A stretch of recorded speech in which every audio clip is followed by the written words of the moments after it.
Hello student. आज हम lesson number 3 flamingo का स्टार्ट कर लेते हैं। Deep water. अब जैसे नाम से ही पता लग रहा है, it is something about the depth of water. पानी, गहरे पानी से कुछ इसका रिलेशन है। इसमें इसके ऑथर हैं विलियम डगलस। अब ये विलियम डगलस जो है वो अपनी स्टोरी खुद सुना रहे हैं इसमें, और पढ़ते हैं हम।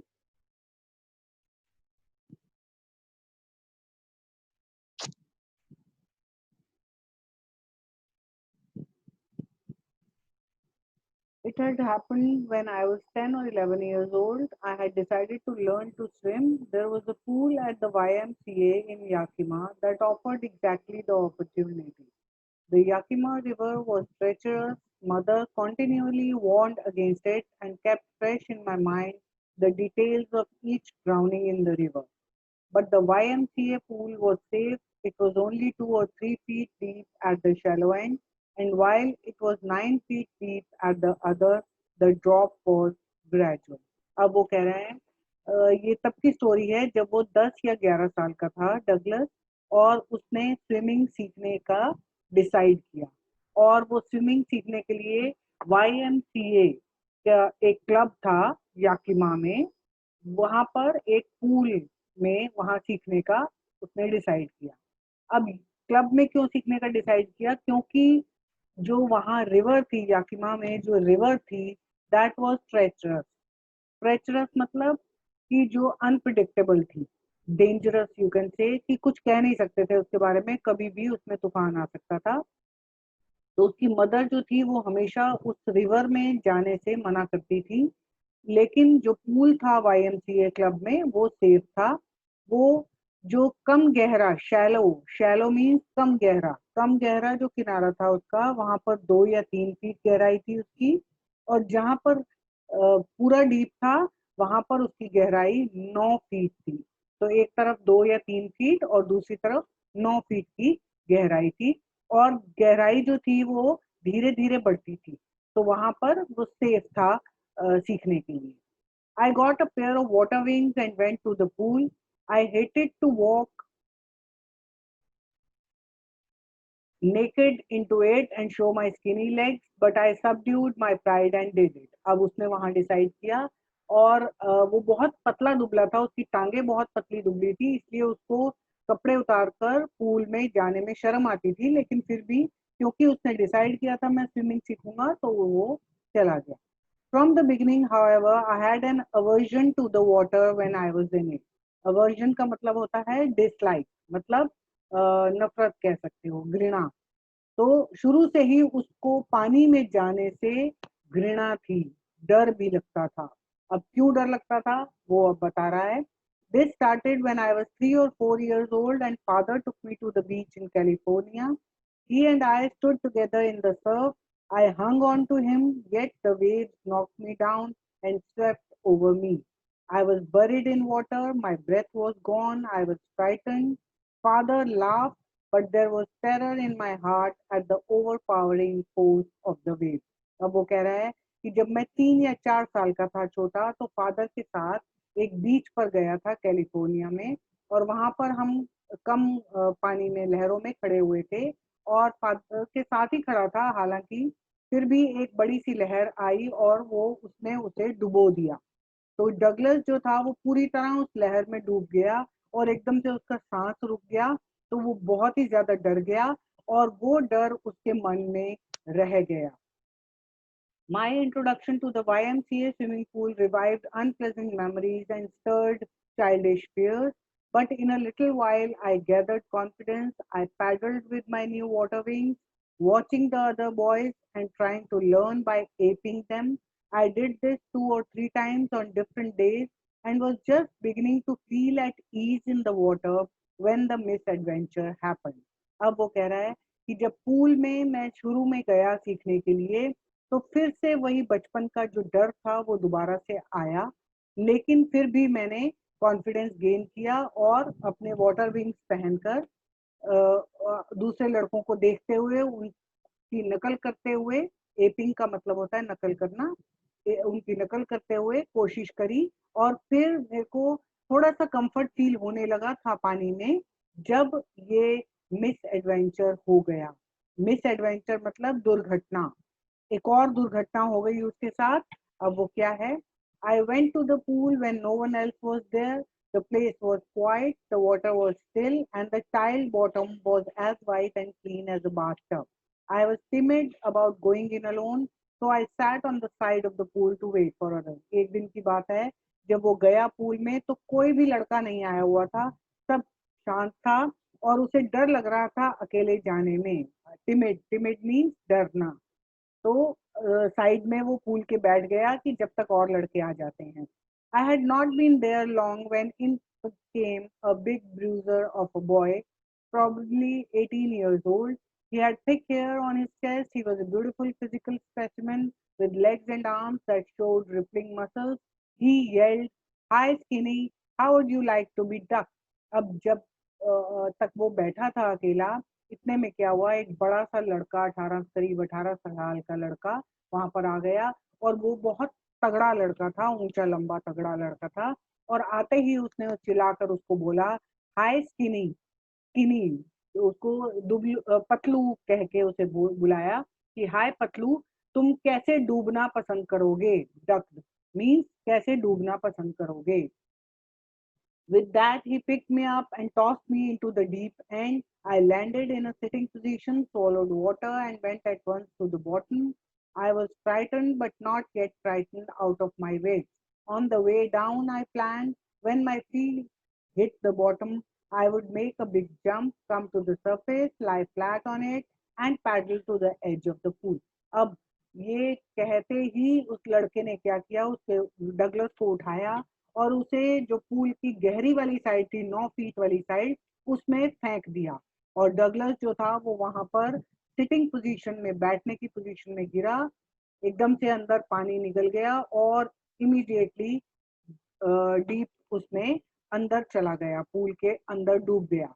अब वो बहुत ही ज़्यादा डर गया था, लेकिन फिर भी उसने अपने होशो-हवास नहीं खोए। उसने नीचे जाते हुए प्लानिंग कर ली माइंड में कि जब मैं नीचे पहुँचूँगा पूल के नीचे, तो पैरों से मैं ज़ोर से एक धक्का मारूँगा अपने आप को और ऊपर आ जाऊँगा मैं और लेट जाऊँगा और फिर वहाँ पर पैरों को मारते हुए किनारे पर पहुँच जाऊँगा।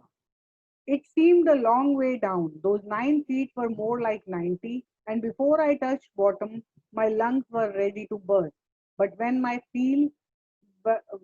feet hit bottom, I summoned all my strength and made what I thought was a great spring upward.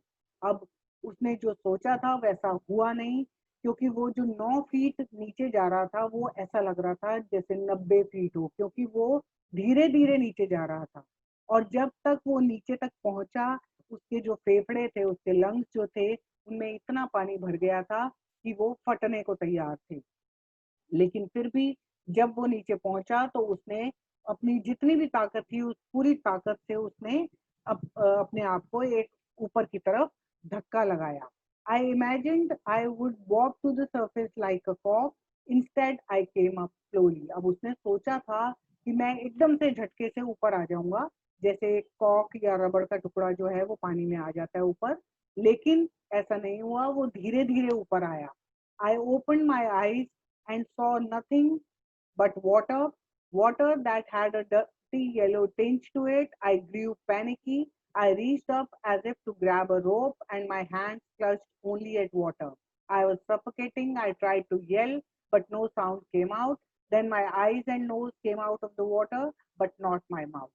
अब उसने वो ऊपर नहीं आया और वो धीरे-धीरे ऊपर आ रहा था और रास्ते में उसे जब पानी को देखा उसने आँखें खोलकर, तो सारा येलोइश पानी था, थोड़ा मैला-मैला पानी था और एकदम से वो डर गया बहुत ज़्यादा। उसने हाथ-पैर मारे इधर-उधर कुछ पकड़ने के लिए कि कोई रस्सी हाथ में आ जाए, लेकिन उसके हाथ में कुछ भी नहीं आया और उसका साँस उखड़ रहा था।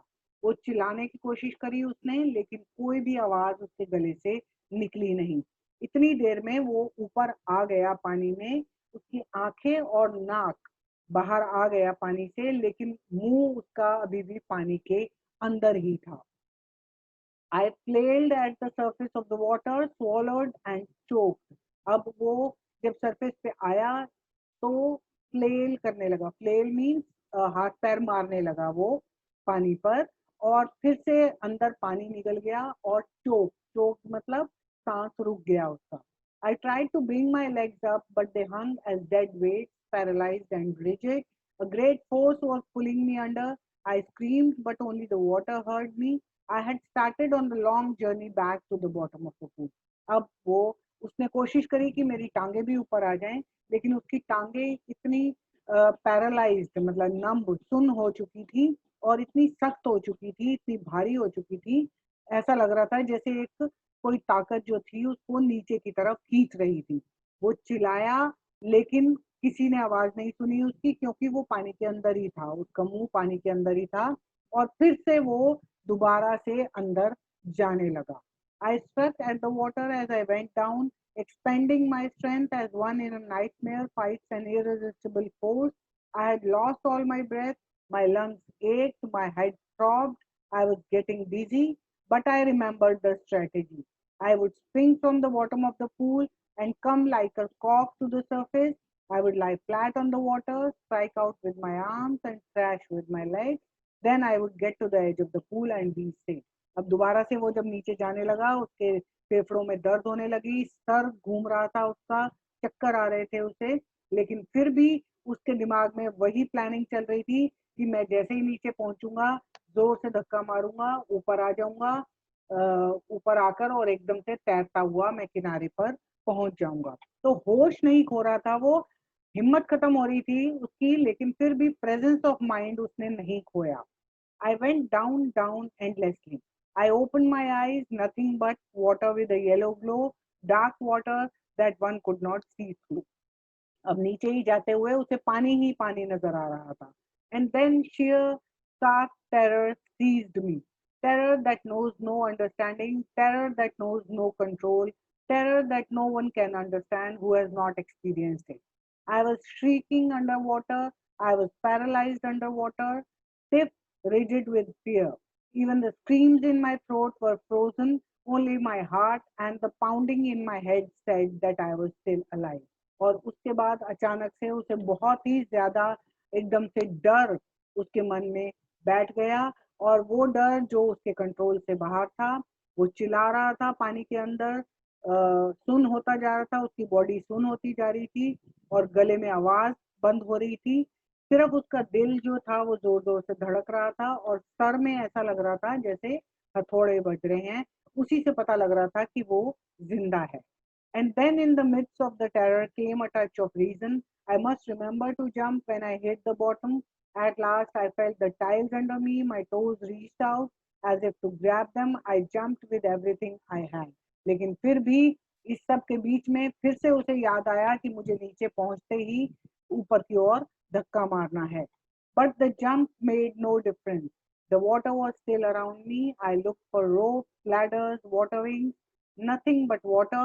A mass of yellow water held me. Stark terror took an even deeper hold on me, like a great charge of electricity. I shook and trembled with fright. My arms wouldn't move, my legs wouldn't move. I tried to call for help, to call for mother. Nothing happened. लेकिन वो नीचे पहुंचा, उसने कोशिश करी ऊपर आने की, लेकिन फिर भी उसके पुश करने से भी कोई फर्क नहीं पड़ा, फिर भी पानी था सब तरफ. उसने कोशिश करी देखने की, कोई कीड़ी नजर आ जाए, कोई रस्सी नजर आ जाए, कुछ नजर आ जाए, लेकिन कुछ नहीं था उसके आसपास, सिर्फ पानी था. और बहुत ही ज़्यादा डर गया वो, काँपने लग गया, उसके आर्म्स और लेग्स बिल्कुल सुन्न होती जा रही थी, मूव नहीं कर रही थी, वो अपनी मदर को बुलाना चाहता था, लेकिन उसके गले से आवाज़ नहीं निकल रही थी. And then strangely there was light. I was coming out of the awful yellow water, at least my eyes were, my nose was almost out too. और फिर अचानक से कुछ रोशनी नज़र आई उसे, वो थोड़ा-सा पानी से बाहर आ रहा था, और उसकी आईज और नोज फिर से सेकंड टाइम फिर से वो ऊपर आया. Then I started down a third time, और फिर दो बार ऊपर आकर फिर तीसरी बार वो दोबारा से नीचे जाने लगा, डूबने लगा. I sucked for air and got water. The yellowish light was going out. अब उसने सांस लेने की कोशिश करी, लेकिन उसके अंदर पानी भर गया सारा। Then all effort ceased. I relaxed. Even my legs felt limp, and a blackness swept over my brain. It wiped out fear. It wiped out terror. There was no more panic. It was quiet and peaceful. Nothing to be afraid of. This is nice. To be drowsy, to go to sleep. No need to jump. Too tired to jump. It's nice to be carried gently, to float along in space. Tender arms around me, tender arms like mothers. Now I must go to sleep.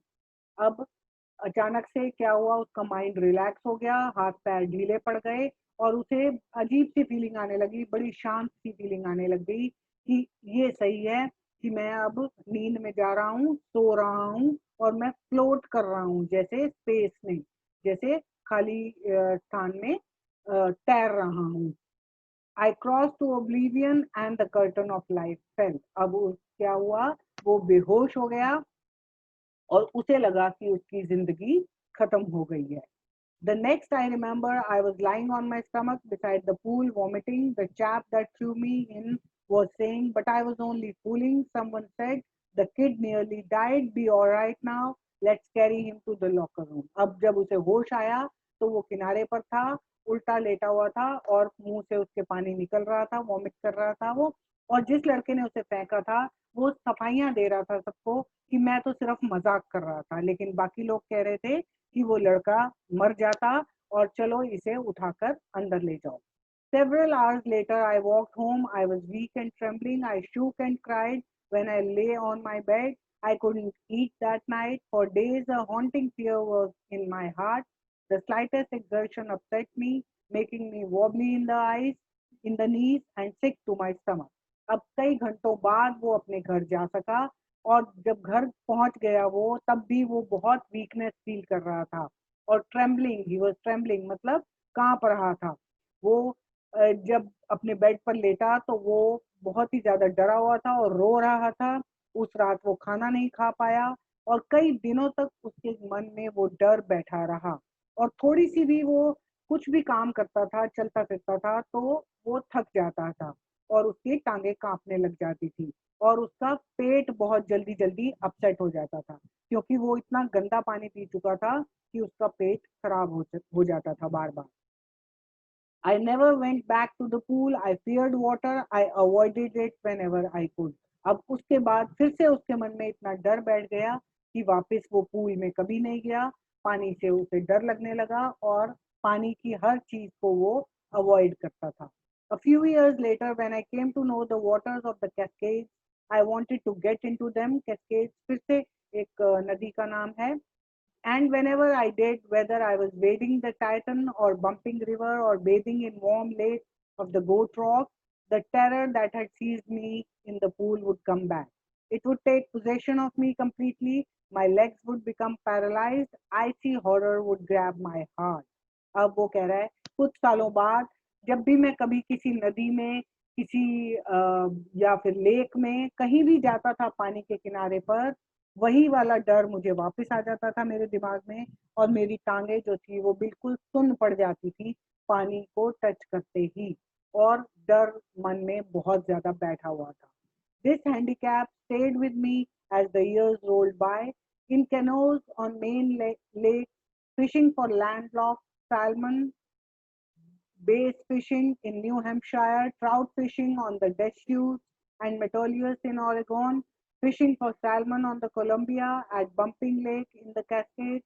Wherever I went, the haunting fear of the water followed me. It ruined my fishing trip, deprived me of the joy of canoeing, boating and swimming. अब वो कह रहा है कि जब भी मैं कहीं फिशिंग के लिए जाता था, मछली पकड़ने के लिए जाता था, ऊपर जो नाम दिए गए हैं बेस, ट्राउट, सैल्मन, ये सब फिशेस के नाम हैं। तो किसी भी लेक में, किसी भी नदी में, कहीं भी झील में जाता था मैं फिशिंग के लिए, वही पानी का डर मेरे को साथ-साथ चलता था और मैं बिल्कुल एन्जॉय नहीं कर पाता था और कुछ कोई भी वाटर एक्टिविटी कैनोज़ होती हैं पतली लंबी बोट्स, तो बोटिंग, कैनोइंग, स्विमिंग कोई भी वाटर एक्टिविटी, वाटर स्पोर्ट मैं एन्जॉय नहीं कर पाता था। I used every way I knew to overcome this fear, but it held me firmly in its grip. Finally, one October, I decided to get an instructor and learn to swim. I went to a pool and practiced 5 days a week, an hour each day. अब उसने बहुत कोशिश करी ये डर दूर करने की, लेकिन नहीं हो पाया उससे अपने आप। तो अब उसने अक्टूबर में एक डिसाइड किया कि एक ट्रेनर, किसी ट्रेनिंग कोचिंग लूंगा, मैं कोच से सीखूंगा, स्विमिंग सीखूंगा। यहाँ से हमें ये पता लगता है कि हालांकि उसके साथ 2 बार हादसे हुए, डर बैठा हुआ था पानी का, लेकिन फिर भी उसके मन में कहीं ना कहीं एक उसने ठान रखा था कि मैं इस डर को दूर करूंगा। तो वो कोशिश कर रहा है, कोशिश नहीं छोड़ी उसने। तो अब उसने क्या किया, एक कोच से सीखने की स्टार्ट किया। वो एक पूल पे गया और 5 दिन हफ्ते में एक एक घंटा रोज वो सीखने लगा कोच से। The instructor put a belt around me, a rope attach to the belt went through a pulley that ran on an overhead cable.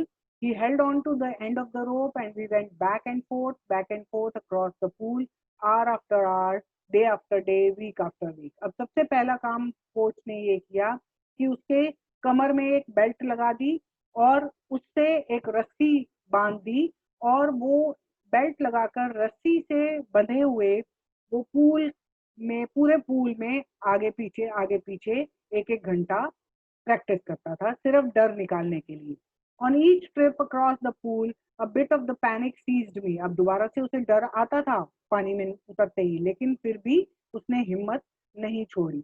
Each time the instructor relax his hold on the rope and I went under. Some of the old terror returned and my legs froze. जब भी वो coach जो था वो रस्सी को थोड़ा ढीला छोड़ता था, फिर से वही डर आ जाता था और उसकी टांगे जो थी वो जम जाती थी। It was 3 months before the tension began to slack. Slack means कम होना। 3 महीने लग गए उसे यही डर दूर करने में। Then he taught me to put my face under water and exhale. Exhale मतलब सांस बाहर छोड़ना। And to raise my nose and inhale. Inhale मतलब सांस अंदर लेना। उसके बाद कोच ने उसे सिखाया कि अपना फेस जो है वो पानी के अंदर जब डालो तो तुम्हें सांस बाहर छोड़नी है, और जब तुम बाहर आओगे, पानी के बाहर मुंह निकालोगे, तो सांस अंदर लेनी है। I repeated the exercise hundreds of times. Bit by bit, I shed part of the panic that seized me when my head went underwater. अब यही एक्टिविटी जो है उसने कई बार रिपीट करी और फिर थोड़ा थोड़ा डर उसका कम होना शुरू हुआ। Next, he held me at the side of the pool and had me kick with my legs. For weeks, I did just that. At first, my legs refused to work, but they gradually relaxed, and finally, I could command them. और उसके बाद उसने किनारे पर खड़े करवा कर उसको और टांगों से टांगे जो हैं वो पानी में मारना सिखाया, ताकि उसका डर निकले और जो टांगे उसकी जम जाती थी वो सब खत्म हो जाए, और धीरे धीरे ये ठीक होने लगा। Thus, piece by piece, he built a swimmer, and when he had perfected each piece, he put them together into an integrated whole. In April, he said, now you can swim, dive off, and swim the length of the pool, crawl, stroke. I did, the instructor was finished. अब उसने अक्टूबर में शुरू किया था और अप्रैल में जाकर करीब आप ये सोचो 7 महीने बाद कोच ने ये बोला कि अब तुम्हें स्विमिंग आ गई है, अब तुम पूरा पूल में स्विम कर सकते हो, करके देखो। और उसने कर लिया डगलस ने, और इंस्ट्रक्टर कोच का काम खत्म हो गया था। But I was not finish. I still wondered if I would be terror stricken when I was alone in the pool. I tried it. I swam the length up and down. Tiny vestiges of the old terror would return, but now I could frown and say to the terror, trying to scare me, huh? Well, here's to you. Look, and off I would go for another length of the pool. अब instruct coach का काम तो खत्म हो गया, लेकिन Douglas ने ये सोचा कि मैं कोशिश करके देखता हूँ कि अकेला भी मैं कर सकता हूँ कि नहीं। तो अकेले में वो करने लगा, थोड़ा थोड़ा डर उसका वापस आया, लेकिन फिर भी उसने हिम्मत नहीं छोड़ी और उसने पूरी लेंथ पूल की स्विम कर ली। दिस वेंट ऑन अंटिल जुलाई। अब अप्रैल से लेकर जुलाई और 4 महीने वो अकेले ही प्रैक्टिस करता रहा। But I was still not satisfied. I was not sure that all the terror had left, so I went to lake Wentworth in New Hampshire. dived off a dock at Triggs Island, and swam 2 miles across the lake to Stamp Axe Island. I swam the crawl, breaststroke, side stroke, and backstroke. Only once did the terror return. When I was in the middle of the lake, I put my face under and saw nothing but bottomless water. The old sensation returned in miniature. I laughed and said, "Well, Mr. Terror, what do you think you can do to me?" It fled and I swam on. अब pool के बाद उसने एक और हिम्मत दिखाई। वो एक लेक पर गया, वेंटवर्थ लेक पर, और वहां पर एक छोटी पहाड़ी से कूद कर और उस लेक में 2 मील तक उसने स्विमिंग करी और सब तरह के स्ट्रोक ट्राई किए। और सिर्फ एक बार वो कहता है कि वो डर वापस आया, लेकिन उसके बाद उसने हिम्मत नहीं हारी और वो पूरी लेक जो है वो क्रॉस कर गया। और उसने ये भी सोचा मन में कि वेल मिस्टर टेरर वो किसको कह रहा है? पानी के डर को, कि अब तुम मेरा क्या बिगाड़ सकते हो? कुछ भी नहीं। तो वो उसने पूरी स्विमिंग कर ली। Yet I had residual doubt. Residual means बचा कुचा।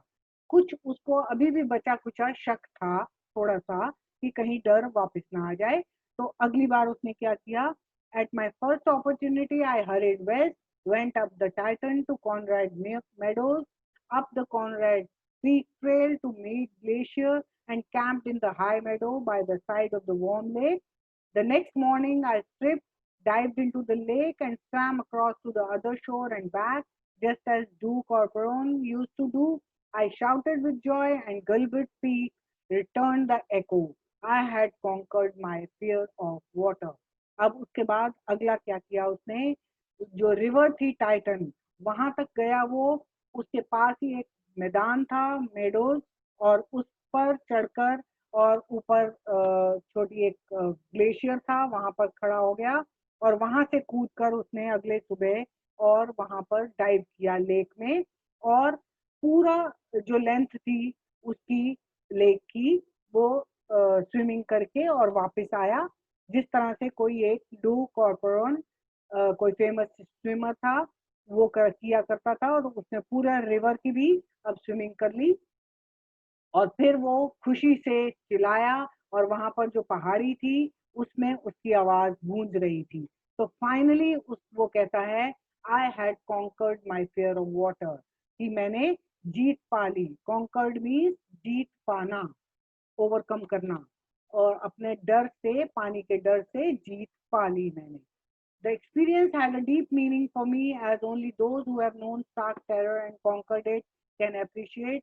In death, there is peace. There is terror only in the fear of death.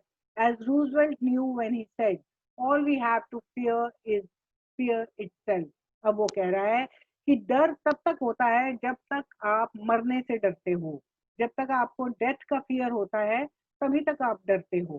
कि और रूजवेल्ट प्रेसिडेंट रहे हैं, अमेरिका के प्रेसिडेंट रहे हैं फेमस, वो उन्होंने भी जैसे कहा है, all we have to fear is fear itself. हाँ, ये सिर्फ डर ही है जो हमें डराता है। अगर हम डरना छोड़ दें तो दुनिया की कोई ताकत हमें नहीं डरा सकती। Because I had experienced both the sensation of dying and the terror that fear of it can produce, the will to live somehow grew in intensity. अब वो कह रहा है क्योंकि मैंने डेथ को बहुत पास से देखा, तो मैं जिंदगी की कीमत, जिंदगी की वैल्यू समझ गया था और अब अच्छे से मैं जी पाता था। At last I felt released, free to walk the trails and climb the peaks and to brush aside fear. अब वो कह रहा है कि अब मैं बिल्कुल फ्री माइंड से कहीं भी घूमता था, कहीं भी पहाड़ियों पर चढ़ता था, ऊंची चोटियों पर जाता था और कोई भी डर मुझे नहीं डरा पाता था और मैं हर डर से जीत पाता था। तो इससे हमें अब मॉरल ऑफ द स्टोरी यही है कि किसी भी चीज से अगर आप डरते हो तो उसको छोड़ना नहीं है। डर कर उस चीज को के पीछे पड़े रहो, उसको सीखने के पीछे। जैसे आप लोग पढ़ते हो, कोई सब्जेक्ट से डर लगता है, कुछ भी है, कोई भी टॉपिक है, उस टॉपिक को, कोई डिफिकल्ट टॉपिक है, उससे डर कर उसको छोड़ना नहीं है, उसके पीछे पड़े रहो, उसको सीखने की पूरी कोशिश करो, पूरी जान लगा दो। तो ऐसा कोई भी चीज नहीं है जो आप नहीं कर सकेंगे। तो इस ये ये बहुत ही मोटिवेटिंग लेसन है, बहुत इंस्पिरेशनल लेसन है। इससे आप ज़रूर सीखिए और हर तरह का डर, चाहे पढ़ाई का डर, चाहे एग्ज़ाम का डर, चाहे कुछ याद करने का डर, उस डर से आगे बढ़िए और उस डर पर जीत पाइए। Okay, thank you.